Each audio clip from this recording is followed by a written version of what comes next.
Hello everyone, welcome back to my channel the law seekers. पिछली video तक हमने बात कर ली थी लेसर, लेसी और लेसर के ट्रांसफरी जो होते हैं उनके राइट्स एंड लायबिलिटीज़ के बारे में। आज से हम शुरू करेंगे सेक्शन 110 से। अगर आपने पहले के वीडियोस नहीं देखे हैं तो डिस्क्रिप्शन बॉक्स में उन्होंने लिंक दिया हुआ है, वो जाकर ज़रूर देखिए। और चलिए शुरू करते हैं।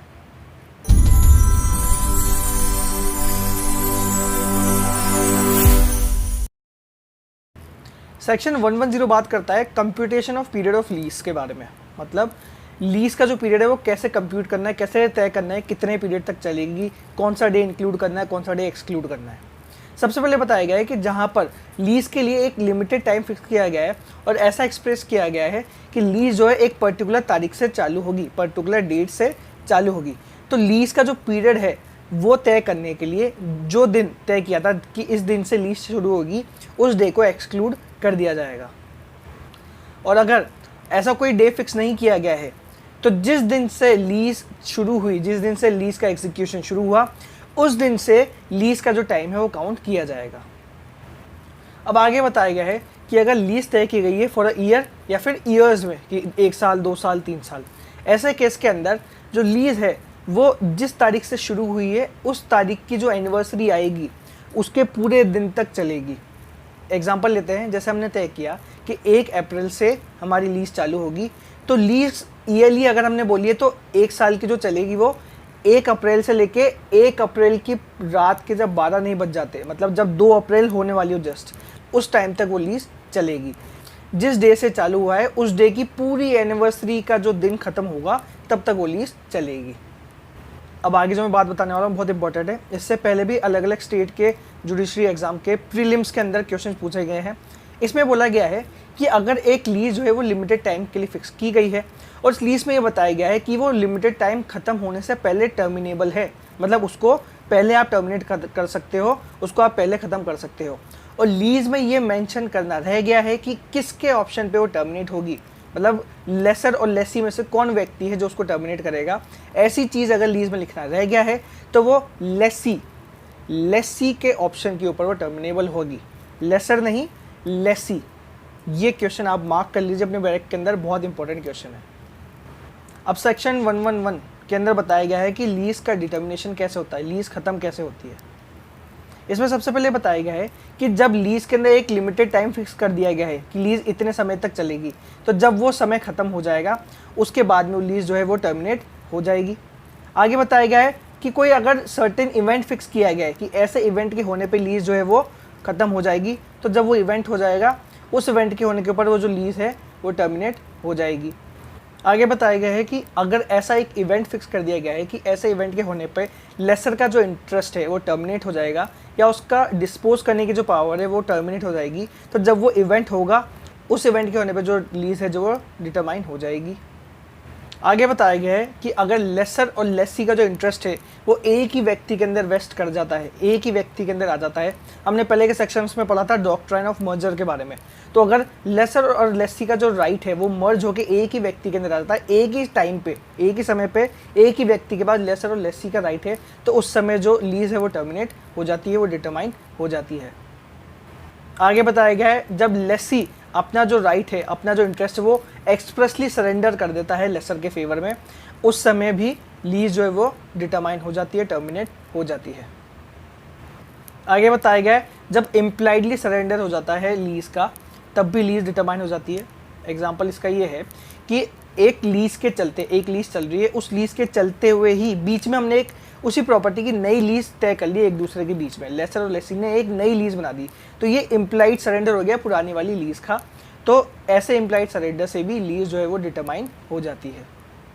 आगे बताया गया है 4 फीचर से भी जो लीज है वो डिटरमाइन हो जाती है। इस पर 3 केसेस बताए गए। सबसे पहले तो लेसी एक ऐसी कंडीशन ब्रीच करता है जिस कंडीशन के ब्रीच होने पे लेसर को राइट है कि वो प्रॉपर्टी के अंदर री एंटर करे। लीज करते वक्त उन लोगों ने तय कर लिया था कि ऐसे अगर एक्सप्रेस कंडीशन आप ब्रेक करते हैं तो लेसर के पास राइट ऑफ री एंट्री होगा, तो ऐसे ब्रीच ऑफ कंडीशन के ऊपर भी उसके पास राइट टू री एंटर आ जाएगा और लीज जो है वो डिटरमाइन हो जाएगी।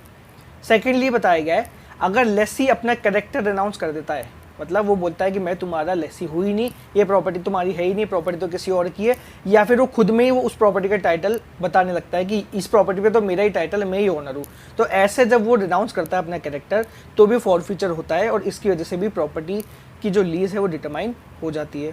आखिरी में बताया गया है अगर लीज करते वक्त ये तय किया गया था कि अगर लेसी इंसॉल्वेंट एडजुडिकेट हो जाता है तो ऐसे केस के अंदर री एंट्री का राइट हो जाएगा।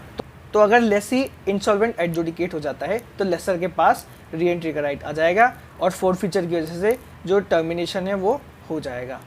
अब ये बात याद रखनी है कि सेक्शन 12 में हमने पढ़ा था कि आप ये इंसॉल्वेंसी वाला पॉइंट नहीं लगा सकते, लेकिन उसका एक्सेप्शन भी मैंने बताया था कि जब लीज बनाते हैं तो लीज के केसेस में ये वाला पॉइंट जो इंसॉल्वेंसी वाला है जो सेक्शन 12 है वो लागू नहीं होगा।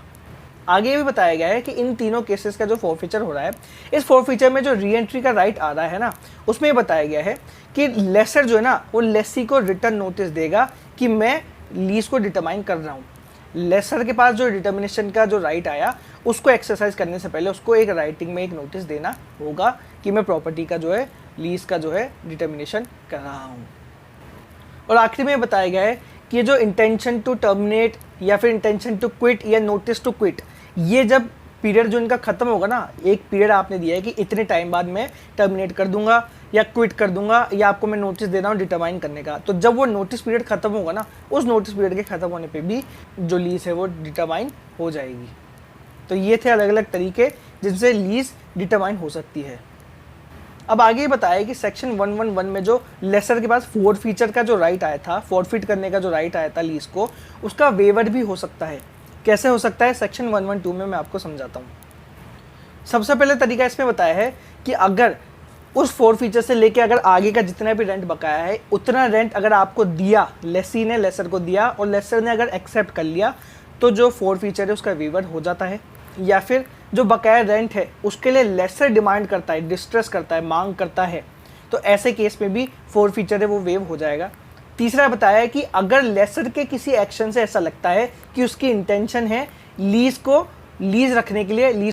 को सब्सिस्ट रखने के लिए, लीज को जारी रखने के लिए, ऐसा कोई इंटेंशन उसकी शो होती है, तब भी फॉरफीचर जो है वो वेव हो जाएगा।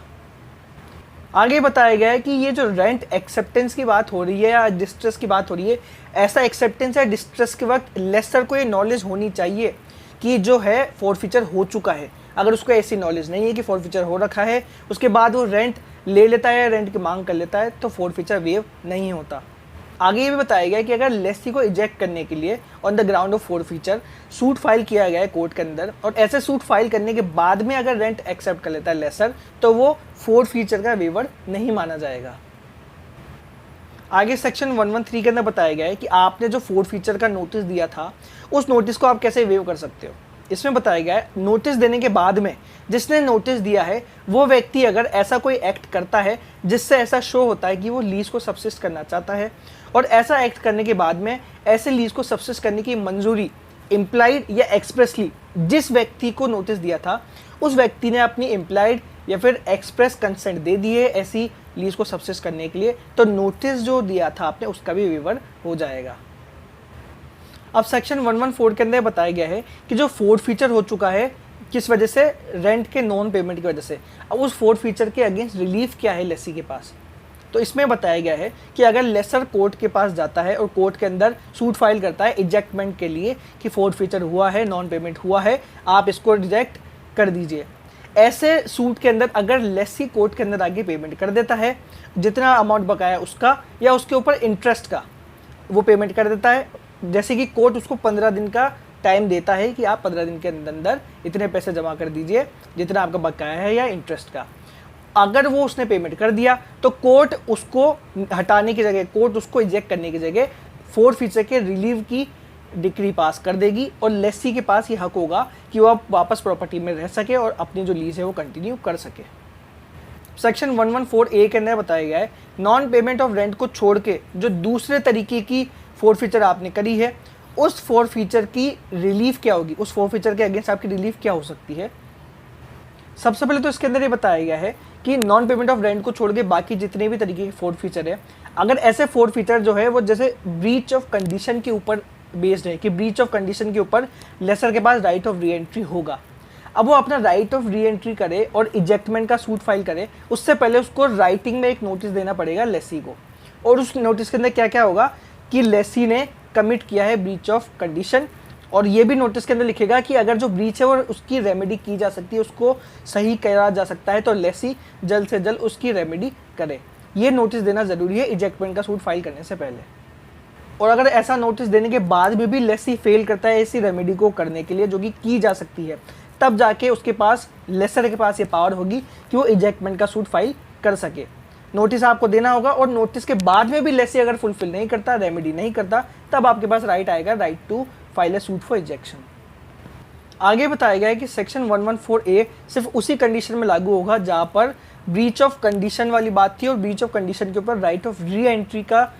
जो राइट है वो अराइज हो जाएगा, ऐसी बात उस लीज के अंदर की गई थी। ये सेक्शन किन किन जगह पे अप्लाई नहीं होगा मैं बता देता हूँ। सबसे पहले तो असाइनमेंट, आपने असाइनमेंट को रोका होता है कि आप असाइन नहीं करेंगे या सबलेट नहीं करेंगे, या प्रॉपर्टी की पोजीशन से आप पार्ट नहीं होंगे, मतलब अलग नहीं होंगे, और जो प्रॉपर्टी मैंने आपको लीज दी हुई थी उसको भी आप डिस्पोज नहीं करेंगे। ऐसी 4 कंडीशन अगर लीज के अंदर लिखी गई है तो उनके ऊपर सेक्शन 114A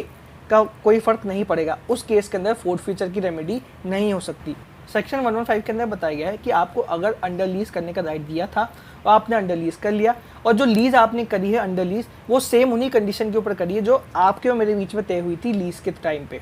तो अगर आपने सरेंडर कर दी अपनी लीज तो आपके जो अंडर लीज है उनके ऊपर कोई फर्क नहीं पड़ेगा।